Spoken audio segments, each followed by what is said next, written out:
Okay, we're going to call this meeting to order. It's the regular planning commission meeting for Tuesday, March 18th, 2025.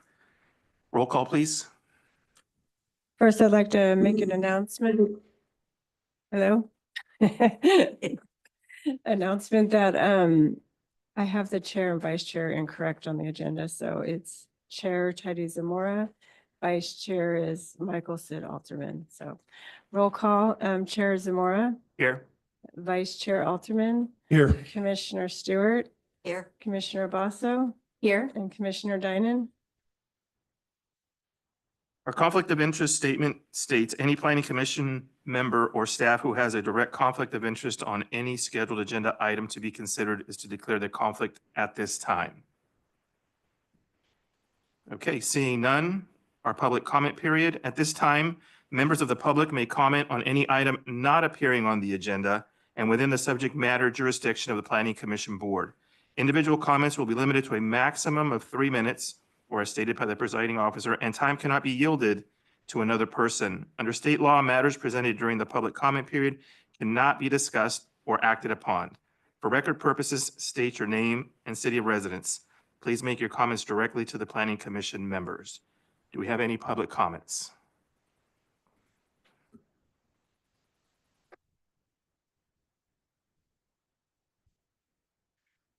Good evening, Planning Commissioners, staff, ladies and gentlemen, Milt Treeweiler. It's sad, but there's a real issue here in Stanislaus County.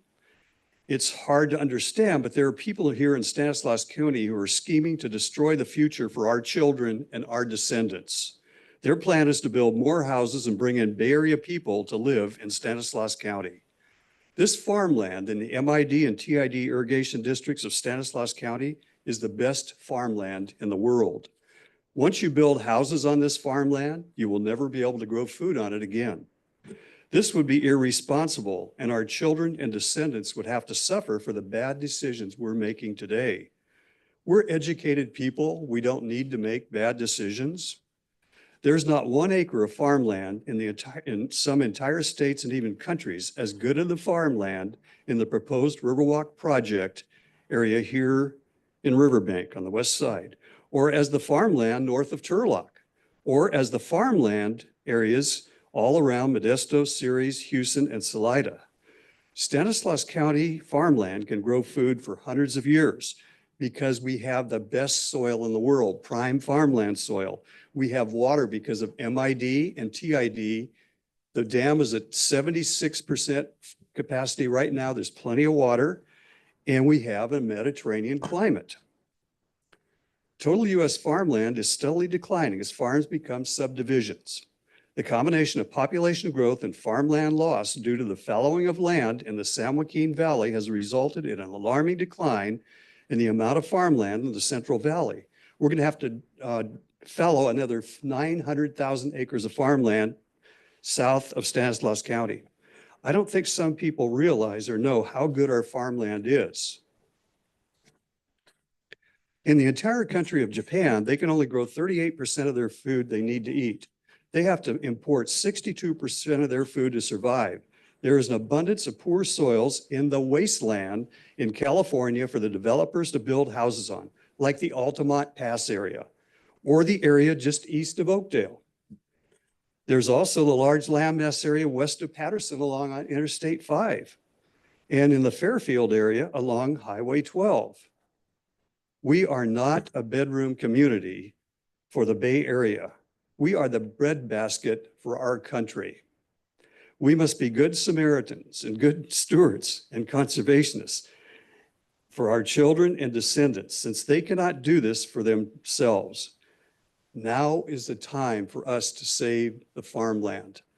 It's worth the fight. It's worth the fight. We're responsible for our descendants. And just like our ancestors, 138 years ago, they built LaGrange Dam, which is what started the irrigation district. It's so important that we preserve this farmland. It's irreplaceable. Thank you.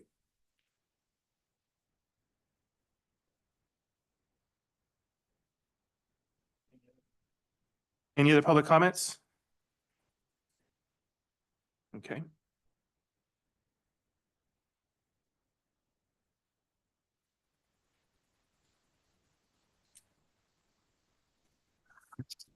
Hello, Hello? can you hear me? Yes. Yes, hi, my name is Mary Chris Peraza, and I am speaking on behalf of the homeowners and residents of Crossroads West and the surrounding area. We respectfully oppose the proposed low-income housing at the intersection of Morrill Road and Oakdale. While we understand the need for affordable housing, we have serious concerns about its impact on our community. First, we are concerned about our home investments. This could cause financial hardship for the homeowners and disrupt the stability and growth of our neighborhood. Second, there are significant safety concerns that Crossroads West is a family-oriented community with children. We fear that this development could increase overcrowding, traffic, and crime, putting families and children at risk. Third, we're concerned about the long-term stability of the project without proper management and support of services.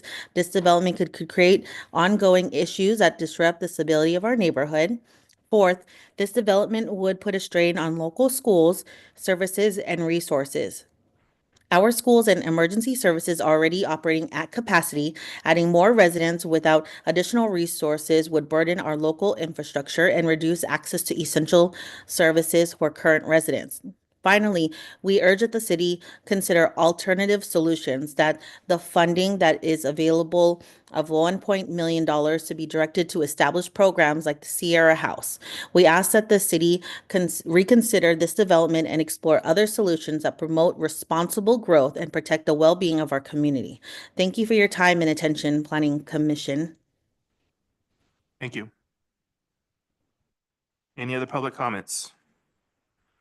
Okay, we'll move on to the consent calendar. All items listed on the consent calendar are to be acted upon by a single action of the Planning Commission Board unless requested by an individual Planning Commission member or member of the public for special consideration. Otherwise, the recommendation of staff will be accepted and acted upon by motion of the Planning Commission Board. Item 2.1, which is posting of the agenda. The agenda for the March 18th, 2025 Planning Commission meeting was posted on the City Community Center Bulletin Board, City Hall North and South Bulletin Boards, Post Office, City website, and email to the library on March 13th, 2025. Item 2.2, approval of the March 18, 2025 agenda. This provides an opportunity for the Planning Commission or staff to recommend that an item be placed on the agenda for discussion or to adjust the proposed agenda to allow an item to be taken out of order. Item 2.3, approval of the January 21, 2025 Planning Commission meeting minutes, having been read by the individual commissioners and stands approved as submitted. Can we get a motion? I move to approve the consent calendar with the note that Janet had made earlier about the correction of the names at the top for the current agenda. I'll second. Any comments? Okay. Roll call. Okay, Chair Zamora, Yes. Vice Chair Alterman, Yes. Commissioner Stewart, Yes. Commissioner Vasso, Yes. and Commissioner Dynan. Okay, thank you. All right. Continuing on, Planning Commission public hearings, we have item 3.1, which is the 2024 General Plan Annual Progress Report. Thank you, Chair Zamora. Tonight with the presentation tonight is Michael Arroyo, contract planner for the city. Michael will be presenting the 2023 Housing Element Annual Progress 2024.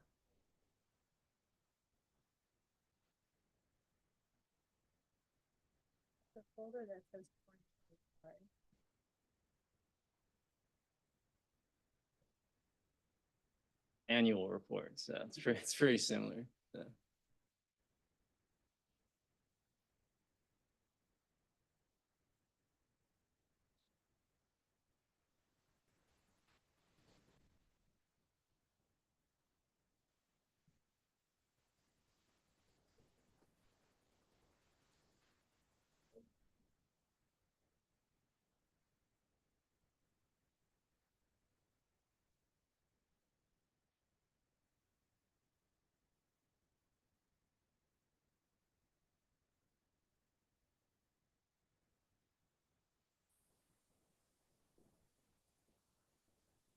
Chair Zamora, might I recommend a 5-minute recess so we could just fix the PowerPoint presentation? I apologize. Let's take a 5-minute recess. Get a cookie.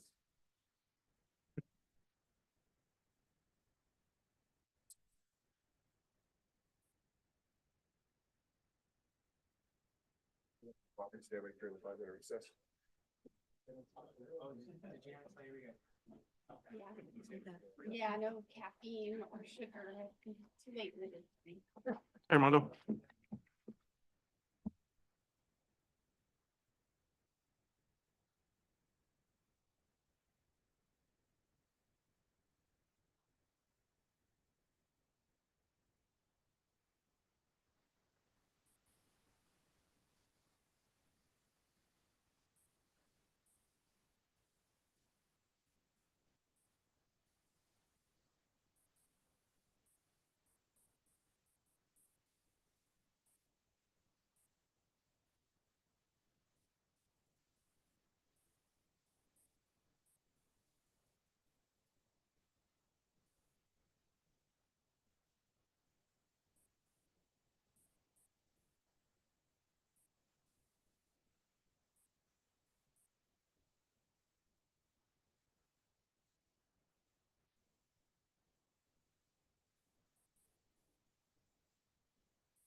Bang the gavel.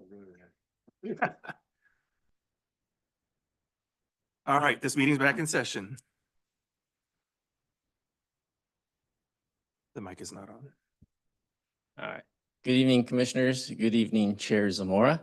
Michael Arroyo, Contract Planner with the City of Riverbank, Associate Planner with JB Anderson Land Use Planning.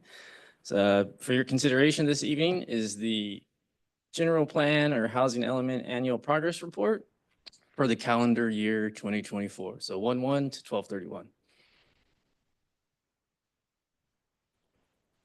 All right, so for some background, since 1969, the state of California has required both cities and counties to submit an annual progress report, essentially reporting their progress on the housing element implementation.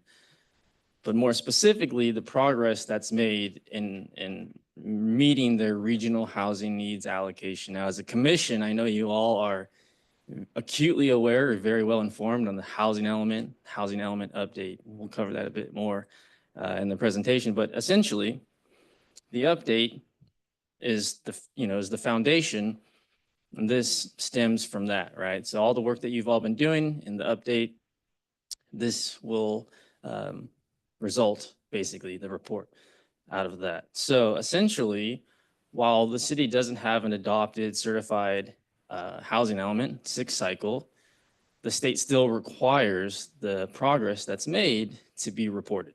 So that's what we're doing here this evening. And as you'll note, this annual progress report is sent to two entities, but before it can be sent to those state agencies, it first has to go to the local legislature, which is obviously city council. So that's what we're asking from you today, is to recommend that, to send it to council. The 2 state agencies are the Governor's Office of Land Use and Climate Innovation, formerly known as the Office of Planning and Research. And then lastly, the California Department of Housing and Community Development. So those are the 2 agencies that this report will ultimately end up at. So obviously had previously had an adopted housing element for the 5th cycle. And we are in the process of updating the housing elements for the 6th cycle. Oh, I forgot, I little special effect because the 6th cycle is in progress. So it's loading.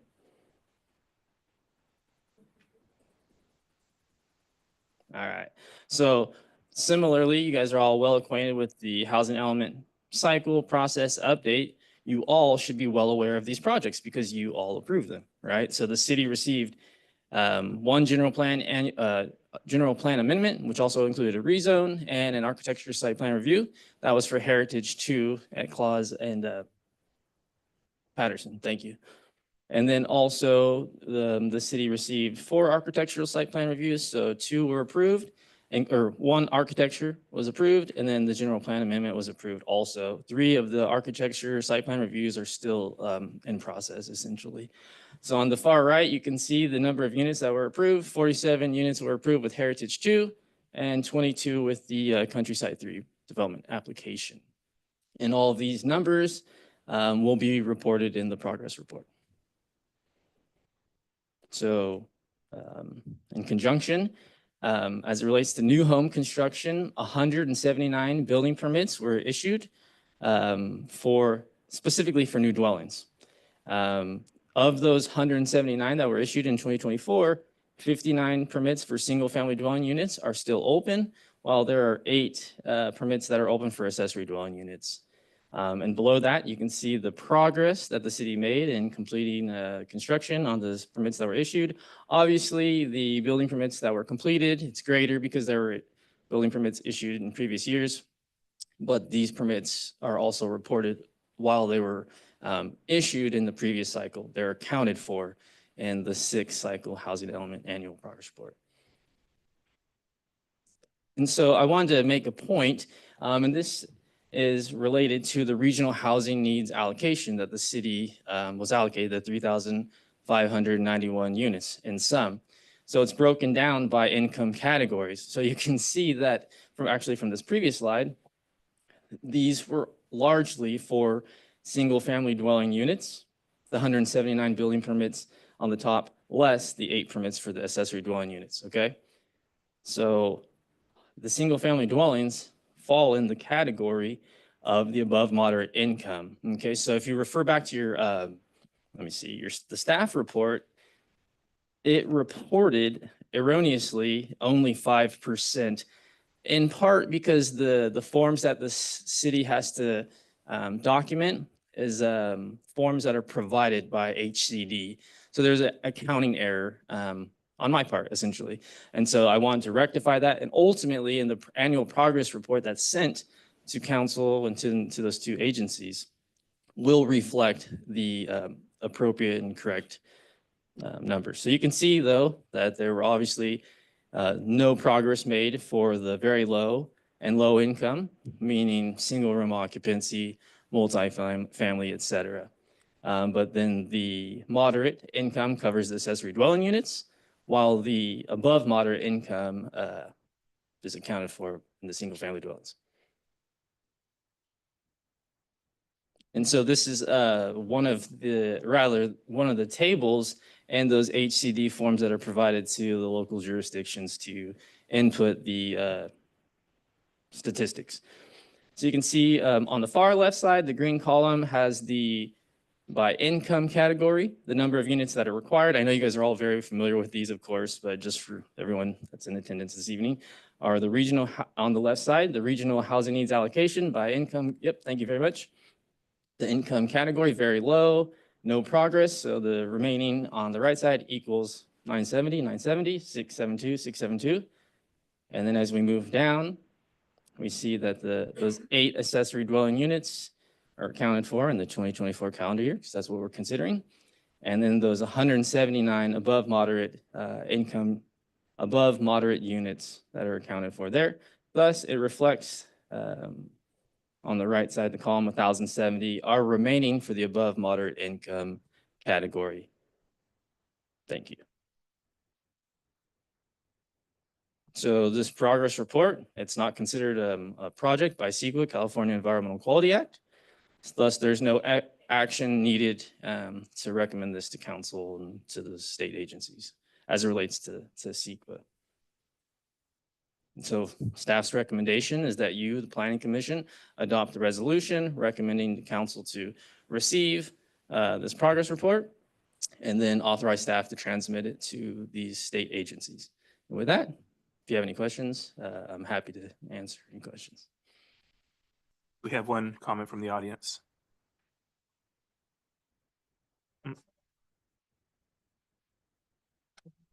We'll open up for public comments, yes. Sir? Yes.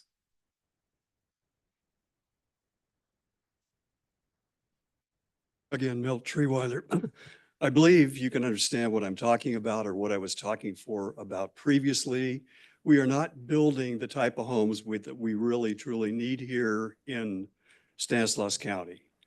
And that is not going to save our farmland. These are upper income homes. And I would bet you if you checked them out, they're people coming from the Bay Area. It's just not going to work. We can't pave over and make this a food desert when it is the best soil. We have plenty of water for hundreds of years and we live in a great climate to grow all kinds of foods. 204 different crops right here. I was just talking to the gentleman back here. In the Riverwalk project, you have the largest cherry orchard in Stanislaus County in that project. That's 2.5 square miles. Sitting down there, beautiful farmland. One of the owners down there gave me a tour of the whole area, drove me around in the area. It's a beautiful area. And it's ridiculous to be developing this kind of land. I did have a question. I know I was here at one meeting where you talked about you had some real small type homes that were going in. So it looks like that project is not being done. It was kind of a special needs homes. Maybe you can answer that after I finish. But again, you know, we've got to get over this. We've got to get apartments. We can build up. We can build high-rise apartments. We can build high-rise condominiums. And I've heard people say they wouldn't mind high-rise luxury, high-rise condominiums. It's the developers that either they don't have the licenses to build those or they're not building them because they don't know how to build them. And it's an issue. I mean, we're the ancestors of our children. Are we just going to let them, you know, not have food? It makes no sense. And so I'm hopeful that, you know, you will do the right thing here and really not vote for the Riverwalk project when it comes to you. I mean, it has many issues. It hasn't been presented yet because there's so many issues as far as, you know, the fact that that is a floodplain. And a floodplain cannot be mitigated because there are no other floodplains. So in other words, when we do get an atmospheric river, and it will happen, it'll come rushing down the river. When it comes rushing down the river, it would be able to flow into the river walk area right now as farmland, and it's done it before. So you're not going to flood the houses up here to the east of it. That's what a floodplain is for. It's a safety valve so that you don't flood your houses that are already here. And you can't replace it because there's no other floodplain that'll do the same thing as that will. Thank you very much. Referring to you specifically. Okay, there were little houses that were on real small houses, and they were in a district over here. I think someone from Sacramento was the person who was presenting it or something. You remember which one I mean? I could add some commentary to this question that was brought up. You know, sir, we do have several tiny home projects that are actively being processed by planning department staff. So I'm not sure in particular which one you're referencing, but those have yet to make their way to a public hearing at this point for a variety of different reasons. Any other public comment on the update?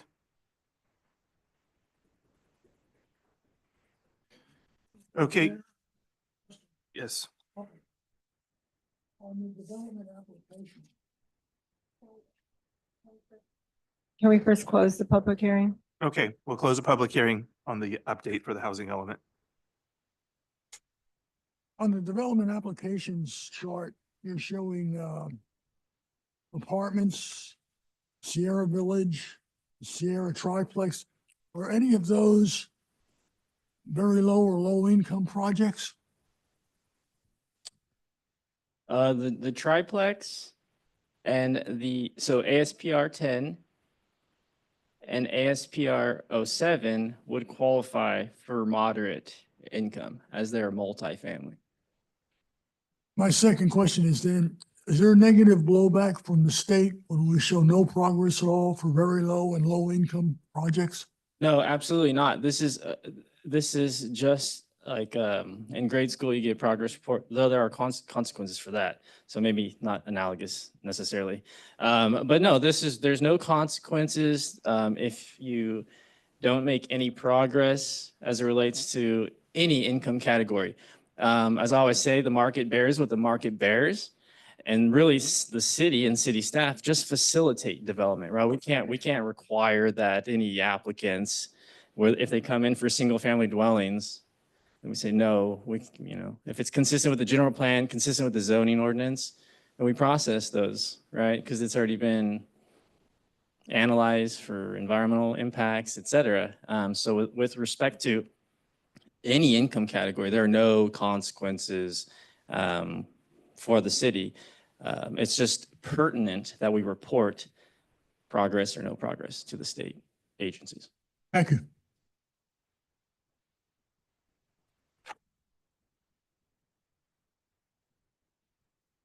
Okay, then we should reopen public comments for the individual.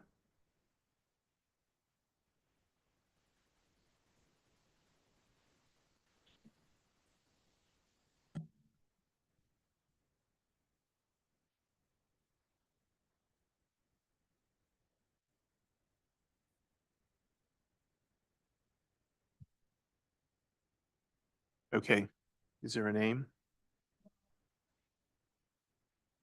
Number ending in 3108 on Zoom. You have a comment?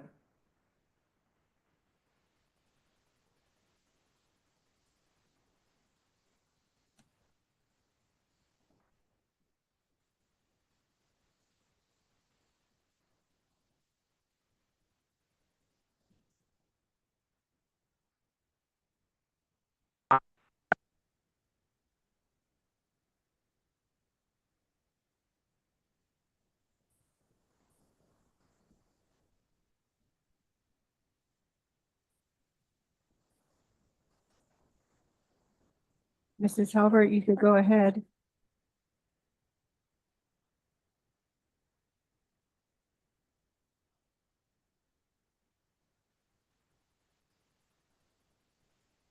response? Okay, we'll close comment period. Let's move on. Any other commissioner comments? Yeah, I just wanted to, it's more of a comment to confirmation. We have our arena numbers, which is the expected area we as a city should have available for the various categories of housing. And like you said, the city is not responsible for making those houses get built or apartments or whatever those things have to be, right? Have we determined that the city does have, in fact, that availability of those numbers that we're shooting for? I know because we hear a lot about, oh, we're supposed to have the 3,600 for this current cycle. Where are we on that? Do we have we confirmed that's available? And then the other thing is, I just want to make the distinction between this is what's being built out of those numbers, which is separate from just having the availability of those numbers to be built should someone come in and want to do that. Yeah, absolutely. And good question, Commissioner. So the city has submitted the draft housing element for the sixth cycle. As per state law, HCD, the governing board, has responded to the city's draft housing element.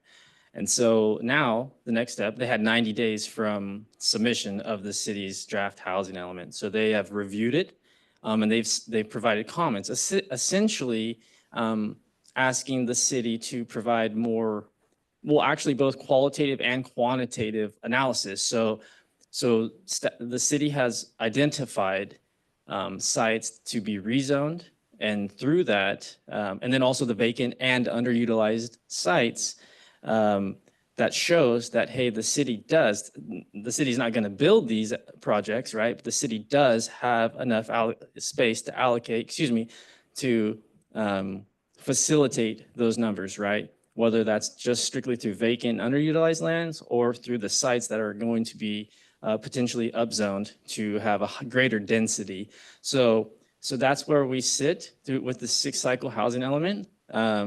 Staff or the firm that I work for is responding to the state's comment letter. And so we're working through that. I would imagine that we will submit our revisions to the city staff to review prior to submitting again to HCD. And then once staff, and we will do that and track changes in Redline so the public can see what was originally submitted and then the response that the city has submitted. And that will be required to be posted on the city's website, Housing Element webpage, for minimum 7 days. Then it will be transmitted to HCD. And then that's sort of, they'll review it again. I think they have 30 or 60 days to respond. And then once we get there, then it will be brought to you guys, I believe, to be certified or, adopted, et cetera. So that's kind of where it stands. Okay, awesome. Thank you. And then just to clarify then, so then those lower income level categories, we've shown that the availability is there. So Precisely. yeah. So as a city, we've investigated and said, okay, we've got the availability and it's really, so now it's up Yes. to And getting those developers to come in to actually do that. Yes, absolutely. And that's with land that's within the city limits. We would not be requiring or falling on, annexations or lands that have been identified, Riverwalk specific plan, that's while it's an active application, we are not relying on that or any other areas to be annexed to meet that regional housing needs allocations with specifically to extremely low, very low and low income categories. Awesome. Thank you. Sure. Any other comments? Then I seek a motion to approve resolution number 2025-002. So moved. I'll second.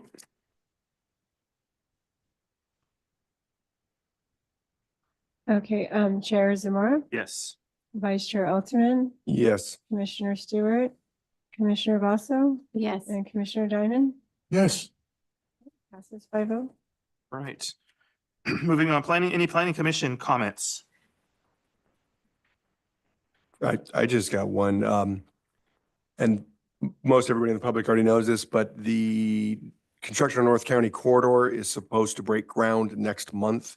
They've already been doing a lot of preliminary stuff for it, but expect to see traffic disruption, especially in the southeast parts of Riverbank, Clarabelle Road east of Squire Wells, have to think of the name of that street. I know I'm looking forward to watching the construction because I think that stuff's kind of neat, but there will be a lot of disruptions in traffic for the 3 years timeframe that the construction is supposed to take place. So just want to make sure everybody's aware of that. Okay, any other comments? Moving on to any county referrals or correspondence information, anything like that? Good evening again, Chair Zamora, members of the Planning Commission. In terms of county referrals, we have none currently. Okay. And staff comments, the staff want to comment on the item 6.1 and 6.2. Sure. So just a reminder to planning commissioners to fill out their 700 forms if you have not done so already, or if you need any assistance, just feel free to reach out. We'd be happy to provide some assistance. I do want to go through a couple of, I guess, city council actions, past actions, new applications. So just first of all, just wanted to mention, was notified by Sylvan School District today that it looks like they have purchased the land for the school site out in Crossroads West. So that's a very positive thing for that development out there. In terms of new application, just wanted to mention a couple things as well. We've been quite busy over the last few weeks. In fact, today we received a new application for a project called Meadowview. It's a 31 lot subdivision at the corner of Snedeker and California. I guess it would be the northwest corner. We've also received a new use permit request. This is for Riverbank Food Centers on 3rd Street. They're requesting a conditional use permit for an ABC license.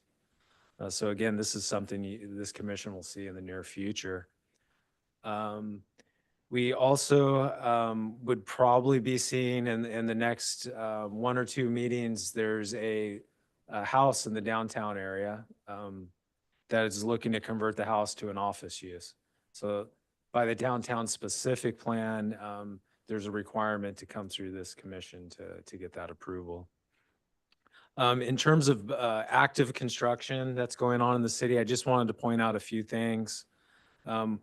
Chase Bank is now open. My understanding, they opened today to the public. So that's, other than Costco, I believe that's the first new business to be in our Crossroads West shopping center. Not too far behind, it's Wendy's. Wendy's working on just a few final items, and it looks like they'll be open relatively soon. Planning staff this last week also approved a new medical use that will be on what they call Pad 11 in Crossroads West shopping center. This is the pad directly south of the fueling station. And then lastly, wanted to point back on a couple of things this commission approved recently, the Tractor Supply project on Patterson Road. The improvement plans for the entire shopping center are in our office being reviewed right now. The building permit for Tractor Supply is also under review, so we may see some action on that property relatively soon. In addition, the 16,000 square foot retail building, we also received a building permit application and are reviewing those plans currently. Other than that, I just wanted to point out, with this being Commissioner Link's last meeting, that Armando Rodriguez Jr. is the newest planning commissioner, alternate planning commissioner. He will be taking Commissioner Link's place. I believe his first meeting will be April 15th. With that, I turn it back over to you, Chair Zamora. Thank you. Okay, thank you. So yeah, we're moving on to the recognition of Stephen Link ending his term. So we'd like to recognize Stephen for his service for the past 7 years as being a member of the Planning Commission Board. Thank you for your 7 years.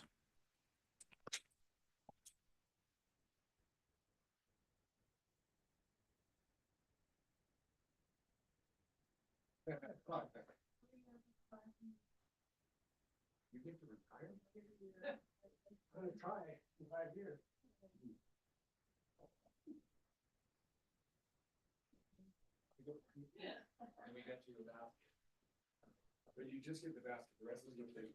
I will. Appreciate it. I've enjoyed it.